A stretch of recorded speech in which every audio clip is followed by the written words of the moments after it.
do development for tourism, and we feel like we're oppressed by our own government. You know, do you see that in other tribal nations as well? And how do we, you know, go push against that? It's like we're demising ourselves. This is just an idea that I'd like to do eventually. I don't know if it's going to happen, but if you think about sovereignty and how that's exercised, I really would like to sit down with our leaders and talk about sovereignty and what it means to them. And then I think that you might see that you might have very different perspectives and ones that may be self-limited. Thank you for your presentation. I just wanted to make a comment that oftentimes we as Native American people that utilize the Indian Health Services for all of our medical issues, we tend to really put a lot of faith into the physicians that diagnose whatever our ailments might be. Little do we realize as individuals that some of these diagnoses can be reversed. For instance, type 2 diabetes can be reversed, but it's dependent upon each one of the individuals that wants to make that change.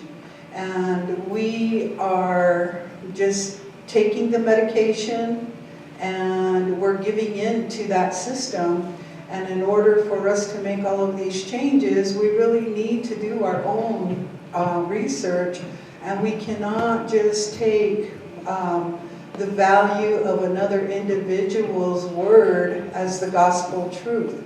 When it comes to our own personal health, we have to be the ones to ask the questions and not be so quick to run to the pharmacy and get the medication and start taking that, because oftentimes we have the power to heal ourselves. And everything we're talking about, I want to ditto. And not only that, also just state that everything that is being discussed here are examples of what Dr. Minthorn brought out in her presentation about Indigenous motherhood and how we have that power to make these changes and to support our families. So it all ties in together. So thank you for everybody's comments, and thank you, Dr. Marley and Dr. Minthorn, for your presentations as well. Thank you. I just want to respond to that because I like to think a lot. So, but in terms of that self-advocacy, in terms of healthcare, and again, I think this is where sovereignty comes in, is that really what we need is we need a patient advocate, somebody who's going to go in with our leaders, or not our leaders, but say our elders, and people that may not have that knowledge about health, to go in and to just sit there, make sure that they understand what's happening, maybe ask them questions, because you're right, we just sit back and say, okay, I have diabetes, I'll take. But we really need to, push our leaders to maybe do some of these changes that can happen.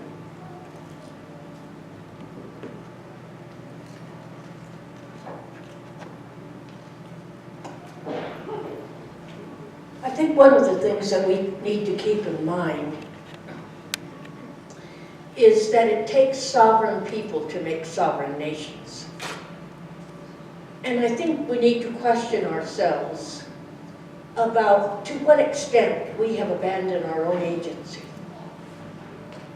And I know one of the frustrations that I have in the work that I've done over many years is the reluctance, and in some cases even refusal, for Native people to stand up for themselves.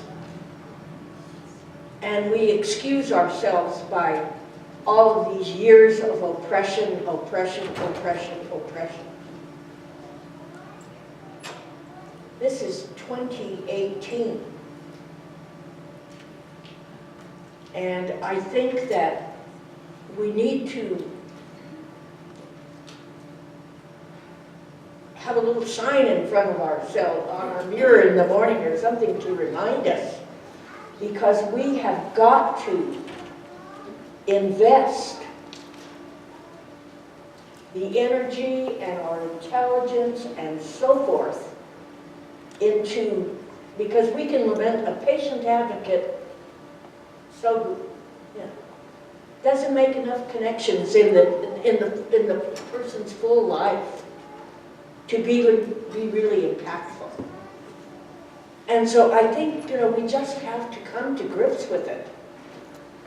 I mean, when I was a little girl growing up in this city, I mean, people would spit on me and call me a dumb Indian.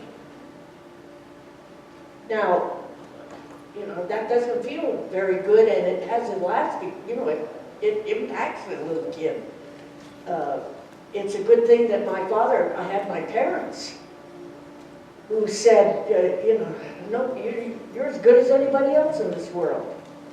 But we have many, many children. Here in New Mexico, we have about 1,000 of our kids in foster care. They're not getting that kind of reinforcement that my parents gave me.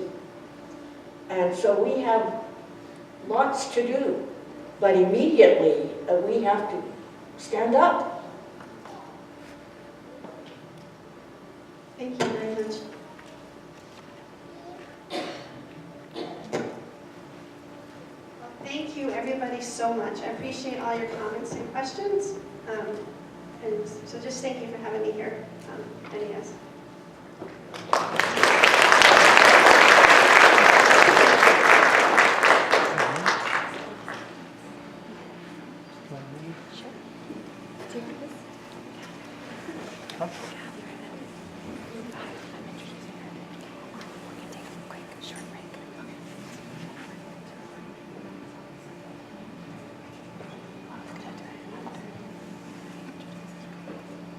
So as we were running a little ahead, but now we're sort of right on time. But I'll give you a 5-minute break as we transition to our next presenter, Dr. Gray Eyes. But we're going to start right at 11. So just a 5-minute break at this point. There's still some food. There's oranges and bananas over there, and some stuff. There's coffee and water. Don't forget about the silent auction that NASRC is doing on the table to the corner there, as well as the table for the Native American Studies Department, information about our bachelor's degree as well as our graduate program. Also, I just wanted to let you know that we are video recording this. You can probably see me standing up there on the side. So we're going to try to post this to our YouTube page. Native American Studies at UNM YouTube page. So we'll make an announcement about that soon, probably online as well as our Facebook page and stuff like that, website. I did want to also acknowledge the support for this symposium. Besides the Native American Studies Department, NASRC has been very instrumental in hosting us.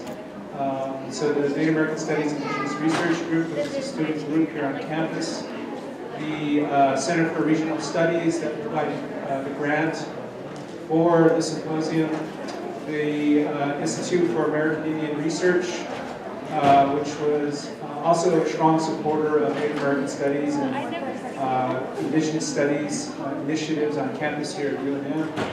And then for the lunchtime, there were several different entities that provided support for the lunch.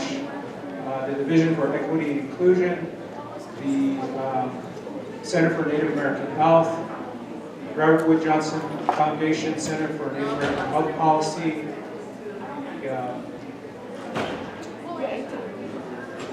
the Women's Studies Program,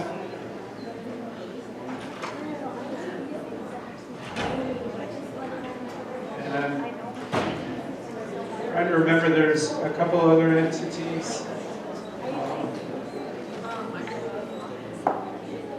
that have Department of American Studies.